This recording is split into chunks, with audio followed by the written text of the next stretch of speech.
direkte dhe burimet jo zyrtare të tua, sigurisht ne i kuptojmë edhe emocionet që mund dalisht i keti, por dhe gjithë ne me qenë se është një rast se na të rënditi jo vetëm familjarve, por e gjithë vendin.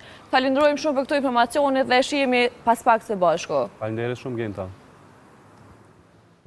Antigona, po e vijojmë me ju këtë diskutim, një ngjarje e rëndë që na shkatroj le të themi në thonjza të gjithëve, si mund të ndikon një çështje e tillë në shoqërinë tonë. Jo vetëm kjo ngjarje, po një valë ngjarjeve të ngjashme kohëve të fundit, natyrisht kanë qenë shqetësuese për gjithë, sidomos për neve që jemi punonjës të shëndetit mendor dhe ata cilët jemi aty për me ofru ndihmën. Nuk po du me i dhanë konotacion që personat në fjalë mund të kenë pasur probleme shëndetit mendor, sepse nuk jam këtu për diagnostiku askënd.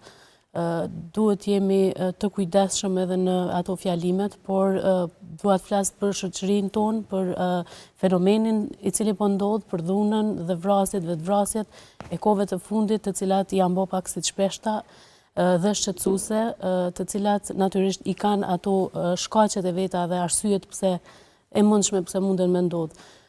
Unë e di që jemi një popull i dalur prej luftës dhe asnjëherë nuk i kemi trajtu traumat e luftës, përveç pjesës ku traumat seksuale marrin një ndihmë profesionale përmes organizatës e cila merret me këto çështje.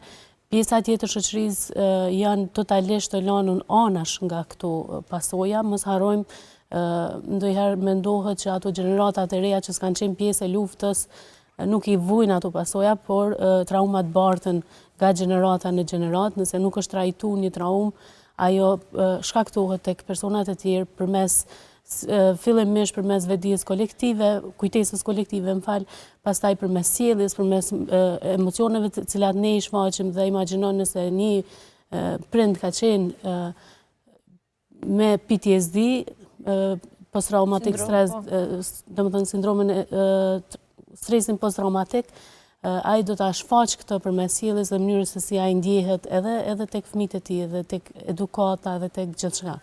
Kështu që dhuna është një prej arsyeve është edhe kjo, por jo vetëm kjo. Ajo që po shohim tek shoqëria jonë është kemi një krizë vlerash, kisha me e quajt. Sepse gjithçka që është konsideru vlerë, patjetër që kjo është shumë e rrezikshme, sepse nëse po humbim vlerën, për shembull vlerat janë ato që mbajnë gjallë një shoqëni, që mbajnë shëndetshme një shoqëni, fal vlerave ekziston njerëzimi. Sepse ne përmes vlerave respektojmë, vlerë nuk kupton drejtësia që ne japim dikujt, sepse nuk mund t'i bëjmë pa drejtësi dikujt vetëm nëse jemi gjyqtar.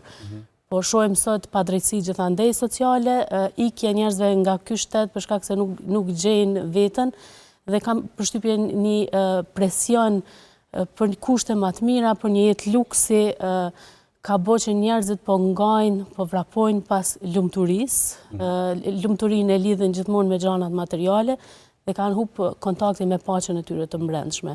Jo pasaj e shfaqet. Përmendet që edhe lufta e ka ndikimin e vet, po tek rinia ndoshta që nuk është që e kanë peritu shumë luftën, sa po ka ndikim edhe lufta tek gjeneratat e reja? Ato janë pasoja ndër gjenerata. Për shembull, nëse kemi një me idenë që tash jemi të lirë, na e keq kuptuar lirinë. Sepse liri ti ke të drejtë, je i lirë me vozit në komunikacion, po aty kur del në komunikacion i ke edhe do obligime, i ke edhe do sanksione, nuk mundesh me hinë të kuqen. Na e kemi keq kuptuar lirinë dhe në kuptimin social jemi tu i shkel krejt ligjet, krejt vlerat. Domethënë sot duke u bazuar në lirinë time të veprimit, unë jam në gjendje me shkel mbi çdo vlerë.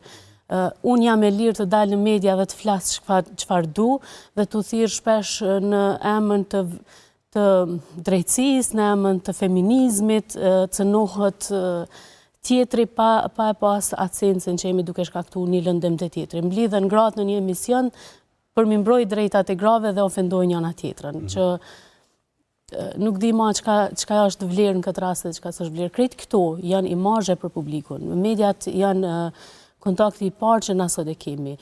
Jo vetëm përmes televizionit, por përmes rrjeteve sociale, na secili kur zgjojmë mëngjes, kontaktin e parë e kemi me telefonin fatkeqësisht. Dhe kontakti i fundit kur shkojmë me fjet është telefoni. Ajo çka po na servohet janë dhuna, vrasje, vetvrasje, gjithçka antivlerë, nuk kemi emisione edukative. Kërkush nuk folë që duhet me respektu tjetrin. Një fëmijë gjithmonë ka nevojë me mësu prej të rriturve dhe ku janë që ato emisione që Pikërisht kjo është edhe arsyeja pse sot po e zhvillojmë këtë diskutim, po le të kthehemi Antigona te rasti tragjik për cilin edhe jemi mbledhur të diskutojmë. Një çift i cili në rrjetet sociale ka publikuar vazhdimisht dashuri, një lidhje dhe raport të mirë, meqense janë që të dy figura publike. Si është e mundur që në rrjetet sociale të postohet këtë diçka tjetër e një lidhje të përfundojë në një formë të tillë? Është pikërisht kjo nevoja për me shfaq vetëm anën pozitive.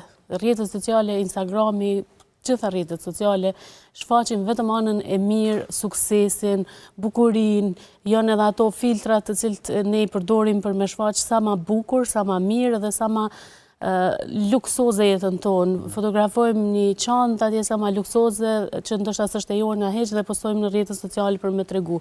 Domethënë, ky është një farë presioni social në të cilën gjendet rinia fatkeqësisht dhe kjo ka bërë që ata me hub kontaktin me